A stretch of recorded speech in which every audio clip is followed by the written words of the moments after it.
Өнер деген қасиетті нәрсе, адам бойына бітсе тыныш таптырмайды дейді кейіпкеріміз. Қаламызда шығармашылық жолына енді аяқ басқан ақын-композитор Зубайда Сейсенбаева. Ол 2008 жылдан бастап ән шығара бастаған. Алғашқы туындысы өнерге құштарлық атты әні. Ақынның айтуынша тума талант қасиет тәрізді дейді. Өнер саласында арнайы білімі жоқ болса да, бірнеше әннің авторы. Қазіргі таңда Өзен Инвест мекемесінде жұмысқа орналастыру бөлімінде жұмыс жасайды. Сондай-ақ әлеуметтік желілерге өзінің әндерін жариялаған, сұранысқа ие екенін айтады. Осы уақытқа дейін 8 ән шығарған. Сонымен қатар шығармашылық жолында көмек көрсеткен Әлия Жеңісқызына алғысын білдірді. 2008 жылы балабақшада жұмыс жасаған жылы басталған болатын. Ол кезде тәрбиеші болып жұмыс жасадым. Тобымда балаларым болды. Сонда балабақша ішілік байқауға тобымдағы Алла берген айрылмапты қызды дайындаймын деп өнерге құштарлық деген әнді шығарған болатынмын.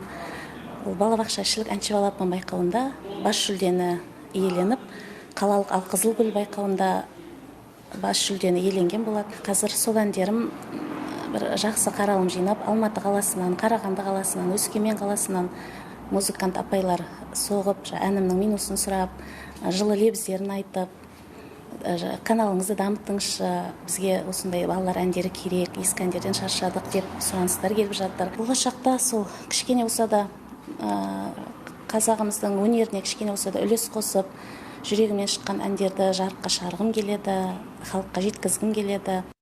Ақынның соңғы туындысы Жаңаөзен қалам деп аталады. Қанатын жайған өсіп өркендеген әсем қаламызға автор жылы лебізін осы әнмен білдірді. Бұл ән барша жаңаөзендіктерге арналмақ. Сондай-ақ бұл туындының тұсаукесерін біздің арнамыздан тамашалай аласыздар.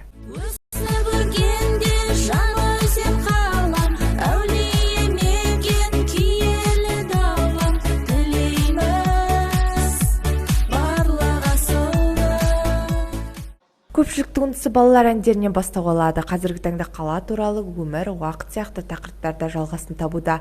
Талант иесіне алдағы уақытта өнер кеңінен танылып, шығармашылық табыстар тілейміз.